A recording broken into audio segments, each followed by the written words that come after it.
Bueno, en este primer video vamos a hacer una introducción a la física y a lo que es la física como ciencia. Primero vamos a partir definiendo qué es física. Y la física se define como la ciencia que estudia los fenómenos del universo, y como es una ciencia, todo esto es en base a observación, experimentación, y en este caso especial también en base a formulación de relaciones matemáticas. Esas relaciones matemáticas son las clásicas ecuaciones y fórmulas que vemos que utilizan normalmente los físicos.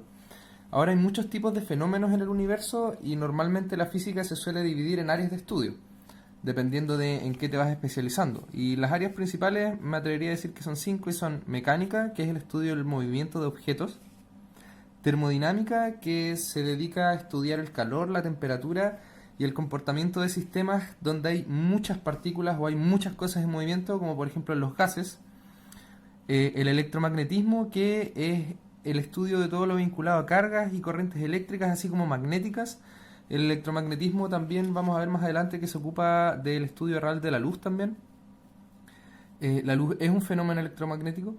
Relatividad, que es lo que nos dejó Einstein, ¿cierto? Que es básicamente el estudio del espacio-tiempo, de la estructura del espacio, de la estructura del tiempo y del movimiento relacionado a esta estructura, del movimiento de objetos dentro de esta estructura.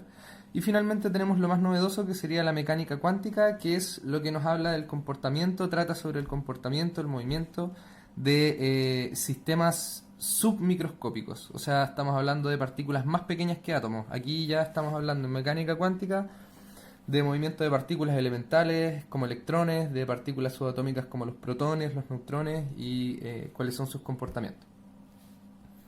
Ahora, ¿cuál es el objetivo principal de la física? Ya vimos lo que estudia, pero ¿cuál es el objetivo?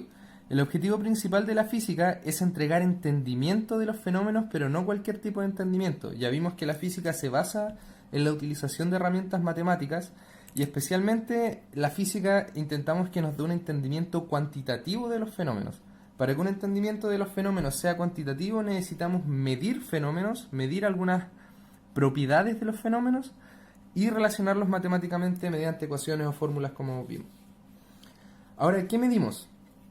Normalmente vamos a medir ciertas propiedades de los fenómenos, y las tres más básicas son longitud, tiempo y masa. Ahí vemos sus respectivas unidades. Pero ¿cómo se definen la longitud, el tiempo y la masa? Partamos por la longitud. La unidad básica de la longitud es el metro, y el metro lo vamos a definir como la distancia que viaja la luz en 1 partido en todos estos segundos, ¿sí? Recordar que la luz viaja a muy alta velocidad, ¿cierto? Es el máximo de velocidad que tenemos en el universo. Y en base a eso vamos a definir el metro.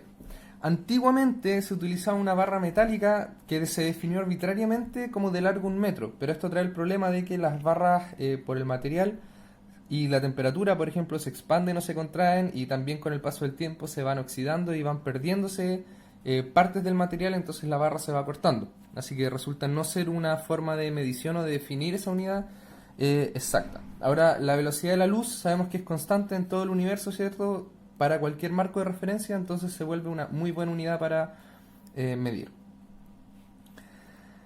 El tiempo lo vamos a definir con la unidad de segundos, y lo definen también como la duración de cierta cantidad de vibraciones atómicas de un átomo de cesio, que es un átomo metálico. Las vibraciones atómicas, o sea, el átomo de cesio está yendo y viniendo constantemente. Esto ya es un movimiento de tipo cuántico, se está yendo y viniendo. Vamos a definir que en un segundo hay 9.000 millones de este tipo de vibraciones. La masa lo definimos como la cantidad de materia que posee un objeto, ¿cierto? Y en ese caso vamos a utilizar como unidad el kilogramo. No hay una medida fundamental de la masa, en el sentido de que, por ejemplo, en el segundo utilizamos la velocidad de la luz, que es fundamental para todo el universo y es constante en todo el universo. Para el caso del tiempo utilizamos esta propiedad cuántica de los átomos, que también es constante a través del universo, ¿cierto? En el caso de la masa no tenemos por el momento una forma de hacer esa medición de forma más exacta utilizando alguna constante universal. Así que en este caso la masa se sigue definiendo a la antigua, que es una masa arbitraria de una aleación de platino e iridio de un cilindro que se dice que pesa 1 kilogramo y está definido como tal. Ahora, Cuando estudiamos física podemos encontrarnos normalmente con magnitudes que son o muy grandes o muy pequeñas. Por ejemplo, si estamos trabajando en astronomía, vamos a ver que tenemos que medir unidades de distancia enormes y vamos a tener miles de millones de kilómetros, por ejemplo. Y si estamos trabajando con partículas subatómicas, con átomos, queremos describir electrones, por ejemplo, vamos a utilizar cantidades muy pequeñas, así como una mil millonésima de metro, por ejemplo. ¿Cómo comunicamos científicamente estas unidades de forma que sean entendibles? Para eso utilizamos lo que se conoce como notación científica. Y la notación científica es acomodar los números grandes o pequeños que tengamos como potencias de 10. Por ejemplo, en vez de decir está a 3 millones de kilómetros, puedo decir está a 3 por 10 elevado a 6 kilómetros, eso sería notación científica. Podemos hacer lo mismo para números decimales.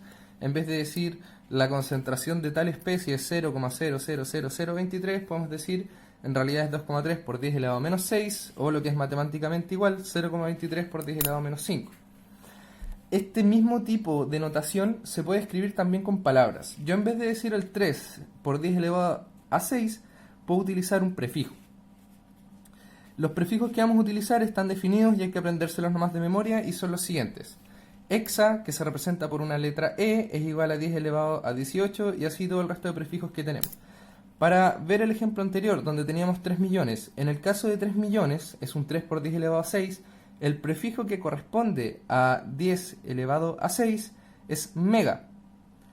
No lo puse acá, pero es mega. En ese caso tendríamos acá, si estos fueran 3 millones de metros, serían 3 megametros.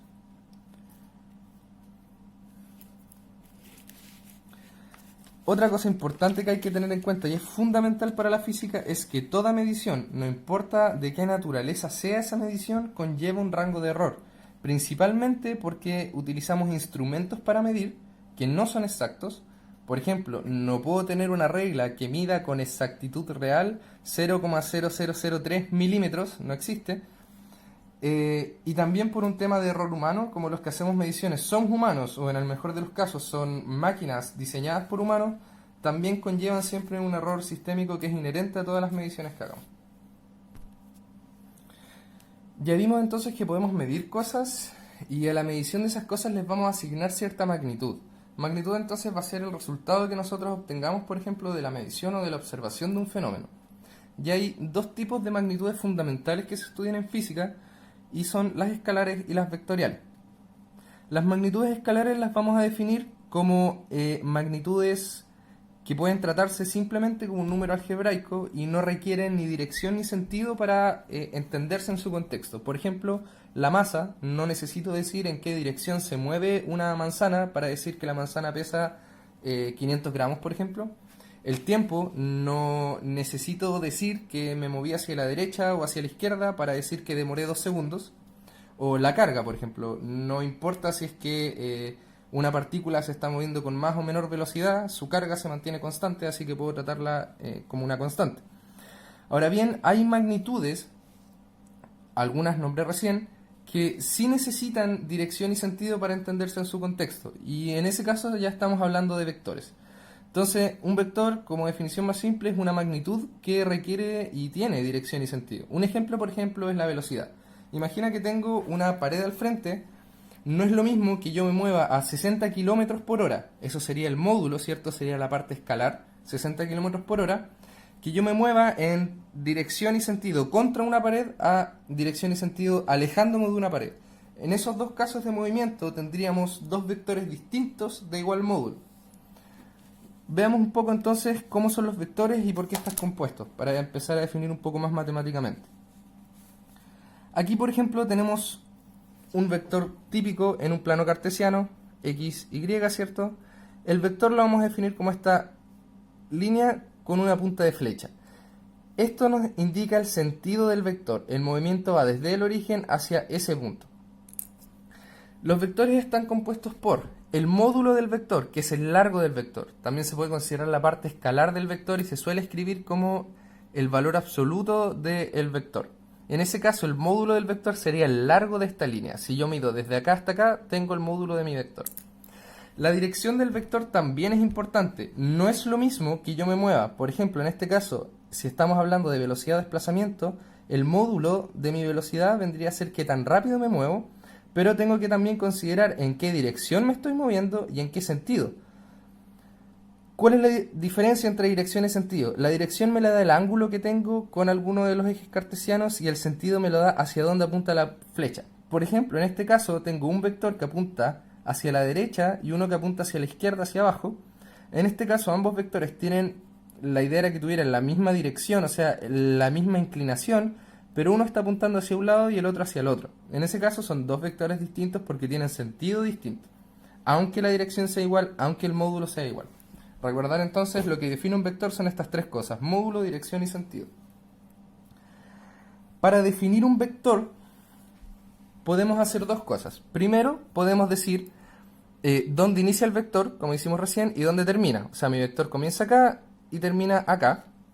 O podemos definir su módulo y el ángulo. Y en ese caso vamos a ir cambiando el vector así. Todos estos son vectores distintos, ¿cierto? Con el mismo módulo, solamente cambiando el ángulo, porque el largo del lápiz, que va a ser mi radio, no cambia.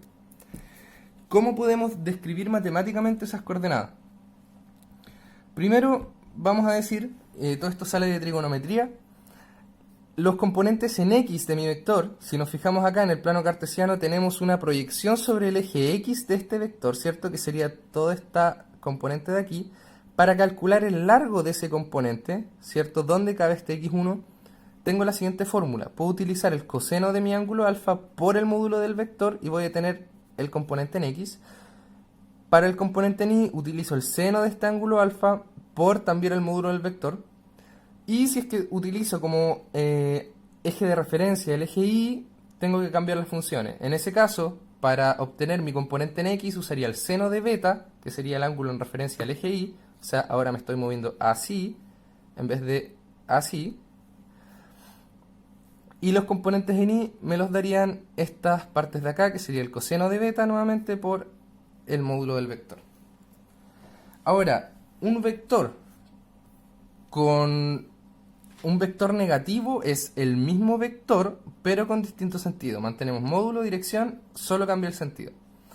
Otra cosa importante, ¿cómo defino matemáticamente el módulo de un vector? Es la raíz cuadrada de la sumatoria de todas sus componentes al cuadrado. Por ejemplo, el módulo de mi vector b va a ser la raíz cuadrada de x1 cuadrado más y1 cuadrado.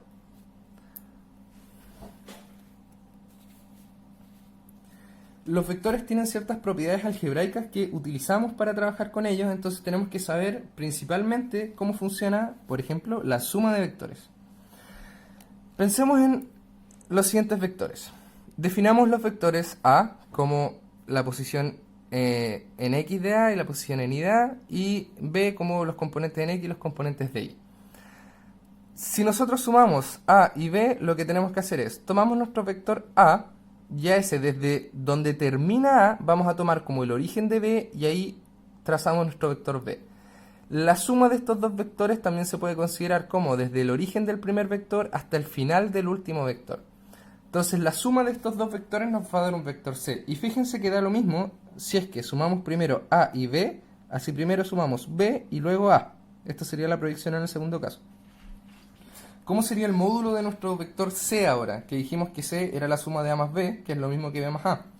En ese caso el módulo de C va a ser la raíz cuadrada de la suma al cuadrado de los componentes en X más la suma al cuadrado de los componentes en Y.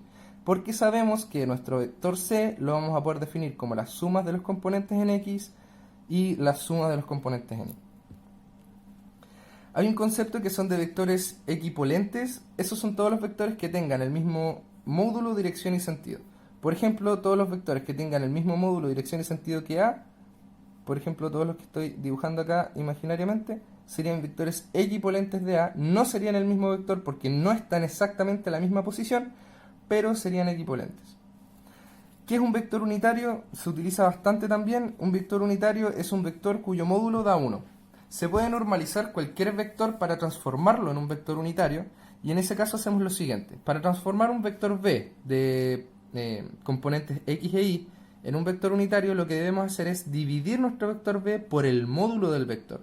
El módulo del vector, recordemos que es un número. Entonces lo que vamos a hacer es dividir cada componente de mi vector b en un número, que es el módulo del vector, me da esto. Y calculamos ahora el módulo real de este vector que se calculó acá y vamos a darnos cuenta que es 1.